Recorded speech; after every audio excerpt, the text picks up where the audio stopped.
Okay, welcome everyone. This is our Stories from the Field presentation that we're working on. We're proud to introduce Sheela Abarr. Am I saying your last name correctly? That's correct. Okay, I'll let you introduce yourself because you have a really unique role within the community. And we just wanted to find out more about your role within palliative care here and hospice care here in Alaska. Well, my name is Sheela Abarr. I have been in Alaska for about 16 years, and I became a nurse later in life. And when I was going through nursing school, I was actually volunteering with hospice. And I knew right away that that's where I wanted to work, was in end-of-life care. And a lot of people thought I was crazy because of that, but it just that's where my heart went. And so being a brand new nurse, everybody kept telling me, no, you have to work in a hospital, you have to get this kind of experience. And being a little bit older, and I'm like, I'm just going to go see what happens. And I was living in Denver, Colorado, and they had a new inpatient facility. They were just getting started. This was in the late 90s. And I went and knocked on the door and introduced myself, said, I know I'm a new nurse. And I had been working in long-term care. But I said, I really want to work in hospice. You know, do you have any advice? And I'll never forget the nurse there, the charge nurse, sat down. She talked with me and said, look, I can teach you the skills, but you obviously have the hospice heart. And she hired me, and I got to work nights. And that's where I got to really be with people and be with them at that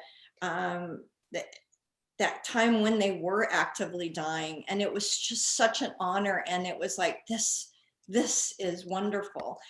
And then life took me in different directions, and I did a lot of different things over the years. And when we moved to Alaska, at that time, there were not a lot of hospice and palliative care options here. Actually, it was actually tragic how few options there were here. And I've done different things, from executive director of Hospice of Anchorage, director of hospice when they first got started at Providence. And none of it quite, it was timing, and none of it quite felt right. But I just did different things. Well, I got into coaching.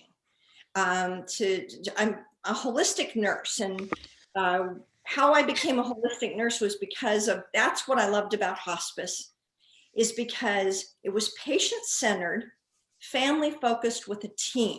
And that team, you're looking at everything with a person. It's not the disease. Actually, that's the last thing that you look at. It's everything else. And I love that philosophy. And it's, why can't you do that? If we did that at the beginning of life, wouldn't that be wonderful? So that's how I got into holistic nursing. It is about meeting people where they're at, and just finding out who they are, what they are, and what they really want. And that's what coaching has done. So we come to a little bit before COVID, and I'm starting to not work full time, trying to figure out what to do. And I'm like, end of life work and coaching, why not put them together? And some of there's been a couple nurses that I went through coaching with that were doing that same thing in other parts of the country. And then they started groups here and there of doing end of life coaching. Well, then being a doula came into it.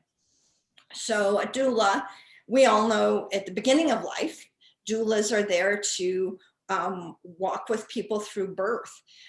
But that's really what hospice is doing. That's what hospice nurses do. We companion people through the transition to end of life. And I was like, this is it. This is really where my heart lies. I also am a faith community nurse, which is also known as a parish nurse. And I was actually doing some of this for years through our church, just didn't call it that.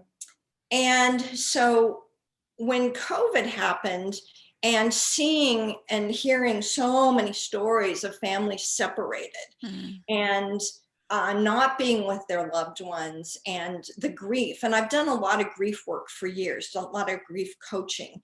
And just seeing this, it was just breaking my heart. And I was like, well, why can't I just do this in my community? Why can't I be an adjunct to hospice and palliative care?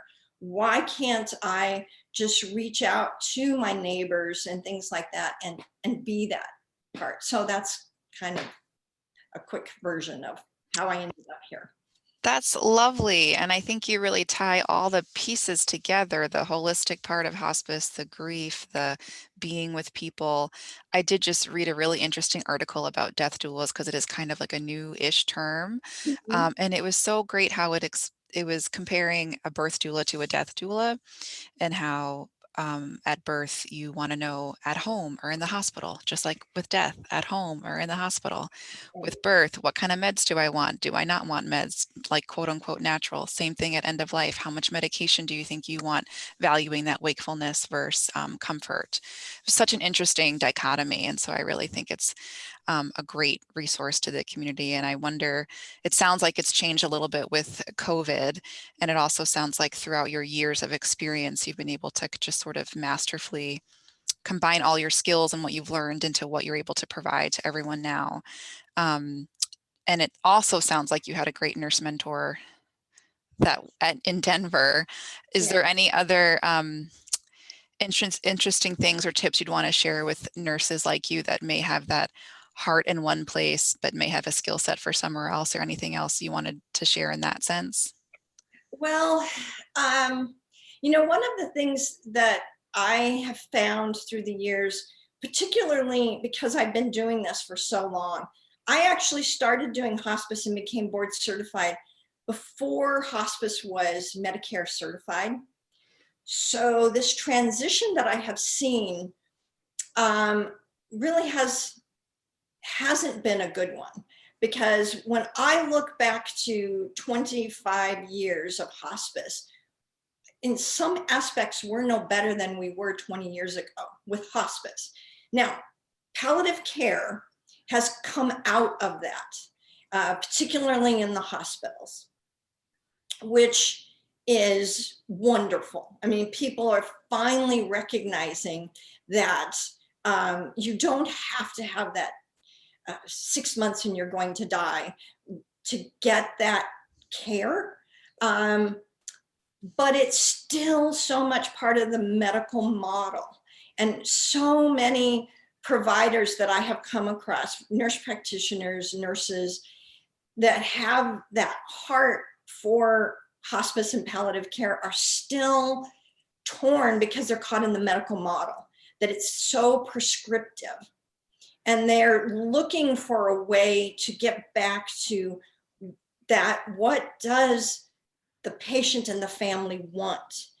What is that? And the other thing is so much of palliative care is still in the hospital, and it's not in the home. I know that there's efforts to try to do that, but the reality is there's this control in that environment. But when people go home, you don't know what happens. And so many nurses are frustrated with that. And, they see that, they maybe do some education or talk to family, and then the family goes home, and then everything kinds of fall apart, and they don't know why. They don't know what happens.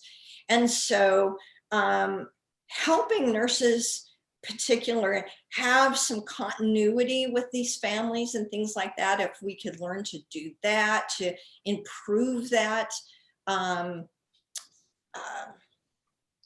I guess communication, but also advocacy and education. If we could bring more of that in, that is one thing that I would love to see, is more advocacy and education for families. I love that idea, Sheila, and I agree with you. It's so important. And that's one of the things that's really at the heart of our organization, Alaska Hospice and Palliative Care Nurses Association, because what we really want is all nurses in every specialty to have those palliative care skills to be able to talk about patients' goals and values and make sure that the patient's voice is always heard. So I really appreciate that perspective.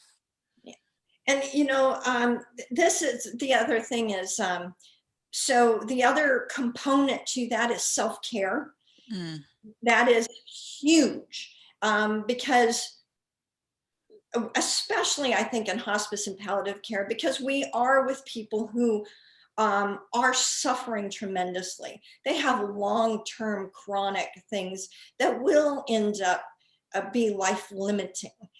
And it wears on us. And we don't have avenues a lot of times to deal something. But if we're not in a good place, then we can't do anything to help anyone. And I think that's another thing that has happened. Well, in nursing, it's kind of been a problem for eons, right? Nurses fall on their swords, don't take care of themselves. But I think COVID has also brought that to a really huge point. When you can't have family go to the hospital when someone goes in there. So much is left to a nurse to deal with. And they have to be the family, and they have to be the bearer of bad news. And then they go home and have to deal with their family, and they have their own fears and their own anxiety going on. That leads to burnout, compassion fatigue, and we are losing nurses left and right. We were losing them before. Do you know, statistically, this was before COVID, that we were losing new nurses. 45% of new nurses were leaving the field after 2 years. Wow. That's staggering. I mean, and you went through nursing school, you know how hard it is, but they're not learning how to take care of themselves, and they're being thrown into situations and not being able to deal with it. So another part of what I have done really is just try to help people with their own self to become grounded. Because again, caregivers are huge. If you can't take care of yourself, then you cannot take care of your loved one. So there's a big part of what I do too that really focuses on caregivers, because that is the hardest job there is. That is really, really a hard job. Thank you for highlighting that. I think self-care is most important always, but especially highlighted in this time of COVID. And I wanted to share, you've been providing us with lovely wellness tips on our HPNA website and Facebook. So thank you for keep doing that, because it obviously reflects your self-care motivation and initiative. So we appreciate all that you do in the community, Sheela. It's great. And it's really great to hear this perspective, because it's not a typical hospice or palliative care nursing view, but you provide a lot of all of those, that philosophy across the spectrum from nurse to family and patient. So thank you. Thanks so much for your time, Sheela. And for anybody watching this video, if you have any interest in hospice and palliative care, my name's Janine Reddick. I'm an RN certified hospice and palliative care nurse. My co-host is Tracy Sickett. She's president of HPNA. Feel free to reach out to us through our website or Facebook page, and we are here to support all nurses as they do this work. Thank Thank you you again, Sheela. Thank you.